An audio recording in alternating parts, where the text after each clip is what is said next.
এই ৰাস্তাটো কৰিছিলো সেই প্ৰশ্নটোৰ উত্তৰটো আমি বিচাৰিছিলো যে কিমানলৈকে হৈছে কেনেকে হৈছে আমি তেখেতকো ফোন কৰিছো তেখেতৰ ফোন আমি বহুত দিন ৰেছপন্স পোৱাই নাই আজিলৈকে মই 3বাৰ ফোন কৰিছো মাত্ৰ এবাৰ ফোনটো ৰিচিভ কৰিছো প্ৰথমতে তাৰপাছতো আমি ফোন কৰিছো ৰিচিভ পোৱা নাই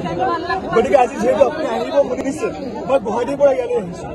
সেইকাৰণে আপোনাক ডাইৰেক্ট প্ৰশ্নটো সুধিব বিচাৰিছো যে কিমান কেনেকে হৈছে কি হৈছে এই প্ৰশ্নটো আমি সুধিব বিচাৰিছো আপুনি এই ৰাস্তাৰ কাৰণে গুৱাহাটীৰ পৰা আহিছে মই গুৱাহাটীত আছিলো আমি আপুনি ইয়াত আহিব খুজিছে সেইকাৰণে মই ইয়ালৈ আহিছো আপোনাৰ ঘৰ ক'ত মোৰ ঘৰ ইয়াত পাবিজুৰি এখন মুহূৰ্তে আচ্ছা তো আপুনি জানে মই আহি আছো এই কাৰণে আপুনি গুৱাহাটীৰ পৰা আহিছো মাশাআল্লাহ ভাল লাগিল এতিয়া কি হ'ব লাগে আপোনাৰ আমি আমাৰ প্ৰশ্নটো হ'ল যে আপুনি এই ৰাস্তাটো মানে আপুনি চেংচন কৰিছে মই তেখেতে লাইভতো চাইছো কিমানখিনি কৰিছে কেনেকে কৰিছে সেই ডিটেইলছখিনি মই লাগিব সেই ডিটেইলছখিনি মই বিচাৰিম আজি ডিটেইলছবোৰ আজি আগবঢ়ালিয়ে গোটেই ডিটেইলছ কৰিছে আপুনি ইয়াত আছিলে না মই ইয়াত নাছিলো মই আপোনালোকৰ আপোনাৰ কাৰণে মই আকৌ এটা প্ৰগ্ৰাম ল'ব নোৱাৰো নেক্সট প্ৰগ্ৰামো আপুনি পাব সেইকাৰণে মই আপোনাক তাতে ৰখাবই নিজাভাৱে কুৱেশ্যন কৰিব বিচাৰিছো That is called bad manners. That is called bad manners when anyone, আপনার যদি মুরব্বী, মই এই এরিয়ার মুরব্বী নাই, যমুনা মুখৰ MLA, আপুনি যদি মুৰব্বীৰ লগত কথা পাতিব বিচাৰিছে, আহিব লাগে। মাৰ প্ৰগ্ৰামটো তাত আমাক এটাক কৰিব বিচাৰিছিল ছাত্ৰ সংগঠন আমাৰ গাড়ী ভাঙিব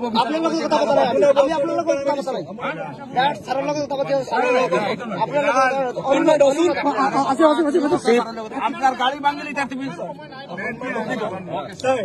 মই ছাৰক প্ৰথমেই কৈছো যে আমি ছাত্ৰ সংগঠন আমি পলিটিকেল পাৰ্টিৰ কোনো দলীয় সংগঠনে গাড়ী ভাঙে দিলে বাবা আপোনাৰ গাড়ী ভাঙে তুমি জানি গাড়ী ভাঙাত লাগছো আপোনাৰ প্ৰশ্নটো উত্তৰ আমি দি আছো ঠিক আছে আমি তেখেতক প্ৰথমতে কৈছো যে আমি ছাত্ৰ সংগঠন আমি কোনো পলিটিকেল আহিব নোৱাৰো সেইকাৰণে আপোনাৰ তাত আমি গামোচাৰে থিয় হৈ আছিলো আগে যোগাযোগ কৰতে লাগে মোৰ লগত আপুনি যদি আপুনি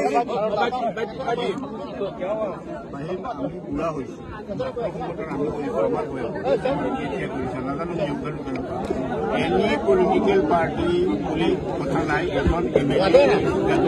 পলিটিকেল পাৰ্টি এতিয়া কি যায় আপোনালোকে যিকোনো মিটিঙত গৈ তেখেতৰ লগত আৰু আপোনালোকৰ পিছত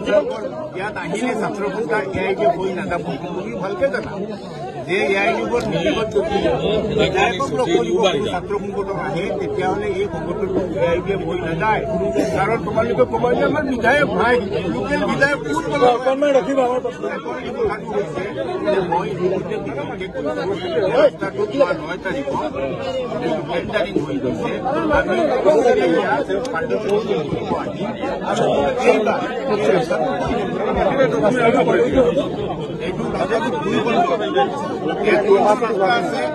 তোমালোকৰ এতিয়া যিটো ৰাস্তা আমি কৰিছো এইটো নতুন বজাৰ লৈছে এইটো ৰাস্তা প্ৰত্যেকটো ডাঙৰকে হ'ব বহলকে হ'ব নতুন বজাৰৰ পৰা গাঁতি ৰাস্তালৈকে ৰাস্তাটো সৰু থাকিব সেইটো বেলেগ পিছলৈকে আমি ডাঙৰ কৰিম কাৰণ এই ৰাস্তাটো চৰকাৰে ইণ্টাৰ ডিষ্ট্ৰিক্ট ৰাস্তা কৰাৰ প্ৰপ'জেল ৰাখিছে আমাৰ অংশত এইখিনি পৰিছে হোজাইৰ অংশত পৰিছে নন্দলালপুৰ অংশটো বাকী অংশ কিন্তু লামডিঙৰ পৰিছে গতিকে 3জন MLAৰ সমন্বয়ৰ ভিত্তিত এইটো কৰা হৈছে গম পাইছে নে ঠিক আছে আমাৰ এটাই প্ৰশ্ন আছিল আপুনি যদি সেই প্ৰশ্নটো যদি আমাক ফোনতে উত্তৰ দিলে হয় তো আজি আমি ইয়াত আমি আপুনি ফোন কৰিছো মোৰ তাত ডিটেইলছ আছে ঠিক আছে আৰু এটা ছাৰ যিহেতু আহিছে এটা প্ৰশ্ন আছে আমি আৰু ডেৰ বছৰ আছে আৰু কাম কৰিব আমাৰ কাম দ্বিতীয়টো প্ৰশ্ন হ'ল 15 মান্থ সেইটোৱে ডেৰ বছৰ 15 মান্থ আমাৰ আপুনি জানে অলপ কিছুদিন আগতে আমাৰ ইয়াত এখন বজাৰ চলিছে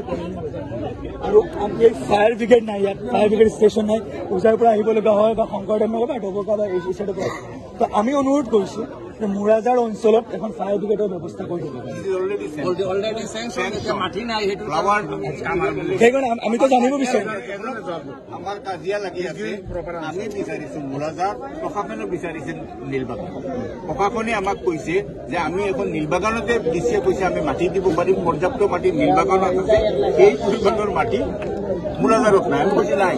মাটি ক্ৰিয়েট কৰি হলেও কোনোবা মানুহে যদি দৌৰি মাটি দখল কৰি আছে সেই মাটি তুমি নকৰাও নকৰা হলে এইটো বুঢ়াদাৰ হ'ব ঠিক আছে আপোনাক ধন্যবাদ জ্ঞাপন কৰিছো এই তৃতীয় প্ৰশ্ন আমাৰ এই চাইডৰ মানে একমাত্ৰ আপোনাৰ হস্পিটেল আছে এইখনত 24 ঘণ্টা ডক্টৰৰ ব্যৱস্থাটো কৰি দিব লাগে কাৰণ আমাৰ কি অসুবিধা কি হয় ইয়াৰ পৰা ডাইৰেক্ট হোজাই লৈ যাব লাগে এইটো 24 ঘণ্টা হস্পিটেল কৰি দিব লাগিব তাৰ পাছত মানে ডক্টৰ পোৱা নাযায় সেইটোৱে আৰু ইয়াৰ লগতে এম্বুলেন্স সেৱাটো আপোনালোকে অলপ চাব কাৰণ আমাৰ ইয়াত অলপ দুখীয়া